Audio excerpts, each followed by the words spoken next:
Hello to everyone. Welcome. Welcome back to a new session on Women of the Bible. This is your pastor, Yeti.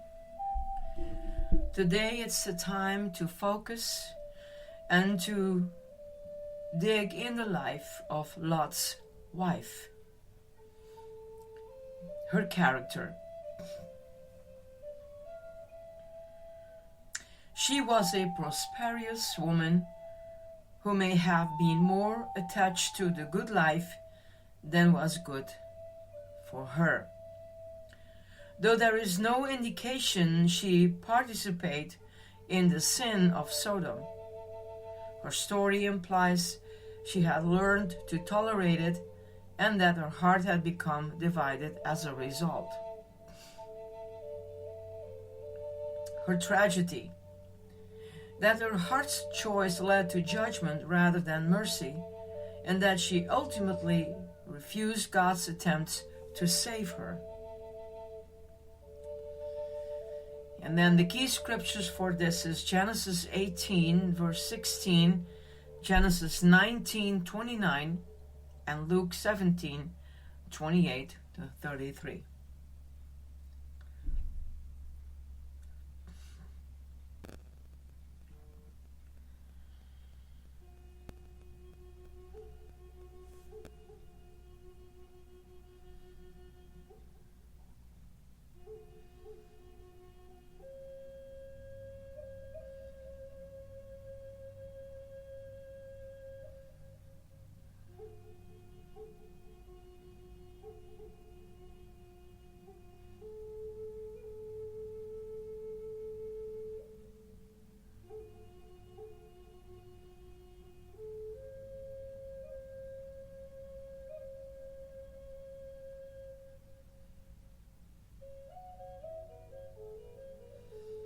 Now,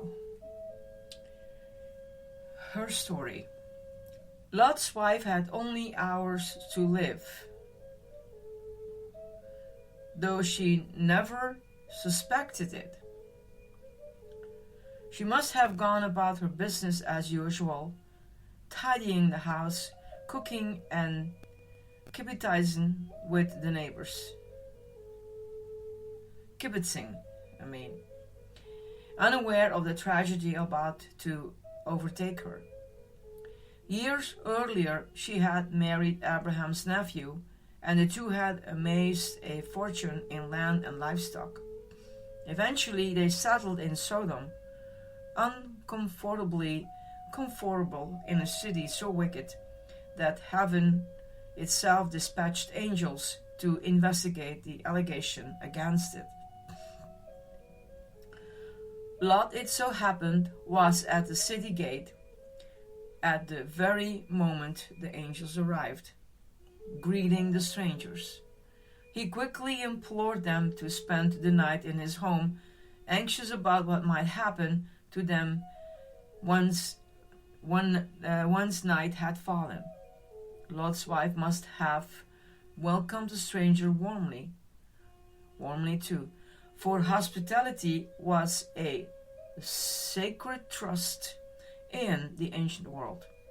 Then just before bedtime, she would have heard the voices, at first a few muffled words, and then echoing laughter, and finally a ugly glamour as a noise of man tightened around the house. Rough voices shouted for her husband to open the door and surrendered his guest to their pleasure. "No, my friends, don't do this wicked thing," Lot screamed back, but the crowd was furious for its own way. Then he attempted an appalling bargain. "Look, I have 2 daughters who have never slept with a man. Let me bring them out to you, and you can do what you like with them. But don't do anything to these men, for they have come under the protection of my roof." But the men of Sodom would not be thwarted and rushed the door to force their way in. Suddenly the angels reached out, pulled Lot back into the house, and struck the man at the door blind. Then they turned to Lot, urging him, "Do you have anyone else here, sons-in-law, sons or daughters, or anyone else in the city who belongs to you? Get him out of there, because we are going to destroy this place." But Lot's sons-in-law thought he was joking and refused to leave. At dawn, the angels again urged Lot to hurry lest he and his wife and daughters perish with the rest of the city. Still, the family hesitated until the angels finally grabbed their hands and dragged them out, urging, "Flee for your lives. Don't look back and don't stop anywhere in the plain. Flee to the mountains or you will be swept away." By the time Lot and his family reached the small city of Zoar, the sun had risen over the land, and everything in Sodom was engulfed in burning sulfur. Men, women, and livestock were all obliterated. A terrible judgment for terrible sin. But the judgment was even worse than either Lot or his daughters first realized. Safe at last, they must have turned to each other in relief at their escape, and then turned again in shock, realizing one of their numbers was missing. They would have searched, hoping against hope, until they finally caught sight of the white salt pillar silhouetted against the sky, a lonely monument in the shape of a woman turning around toward Sodom. If you have seen pictures of the ancient Pompeii destroyed by the eruption of Mount Vesuvius in AD 79, where human shapes are preserved to this day by the lava that stopped them dead in their tracks, you might imagine the disaster that overtook Lot's wife. Why did she turn, despite the angel's clear warning? Was her heart still attached to everything she left behind in the city? A life of comfort, ease, and pleasure? Did she still have family trapped in the city? Or was she fascinated by the tragic spectacle taking place behind her? Like a gawking motorist at the scene of a bloody accident. Perhaps all these things combined were a glue that caused her feet to slow, her head to turn, and her body to be overtaken by the punishment God had meant to spare her. By her own choice, her very last choice, she cast her lot with judgment rather than with mercy. Jesus urged his followers to remember Lot's wife. It will be just like this on the day the Son of Man is revealed. On that day, no one who is on the roof of his house with his goods inside should go down to get them. Likewise, no one in the field should go back for anything. Remember Lot's wife.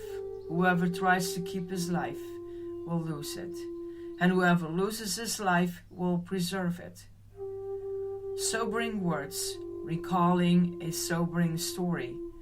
Words meant to lead us away from the compelling illusion of wickedness and safe into the arms of mercy.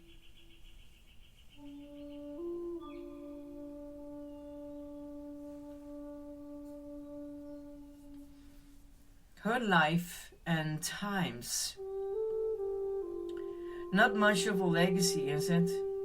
Lot's wife is remembered less for who she was, wife, mother, daughter, sister, than for what she became, a pillar of salt.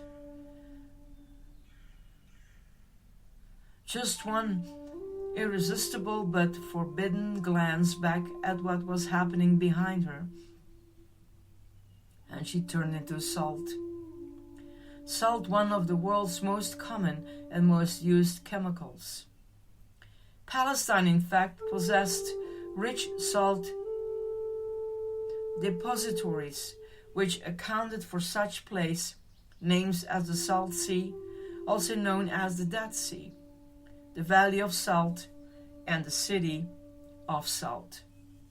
The Romans probably looked on Israel as a worthy conquest simply because of the salt available there. The Hebrews used salt to season food. Is tasted food eaten without salt?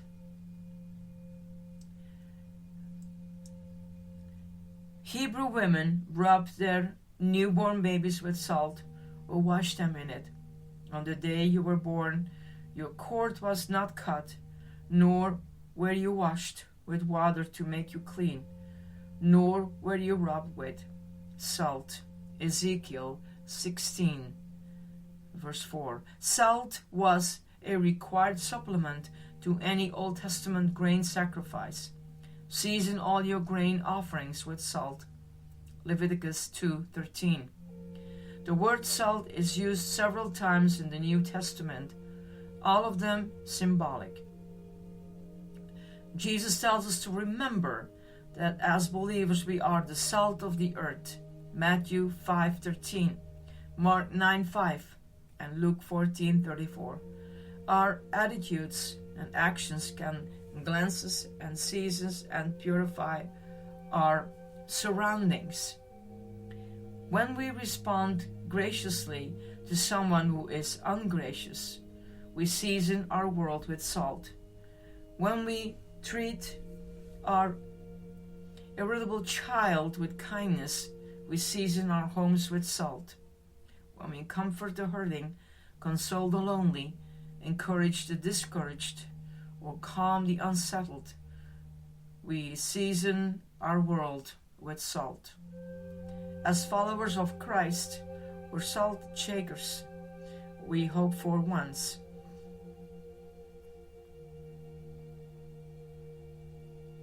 Busy sprinkling our world with the salt that flavors life.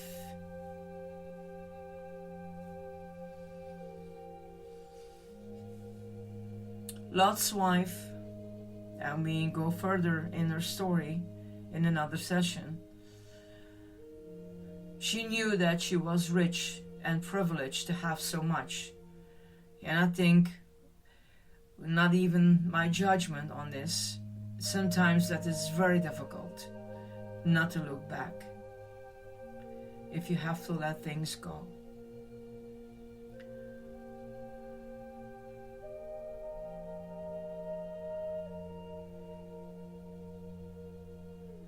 May you consider your journey.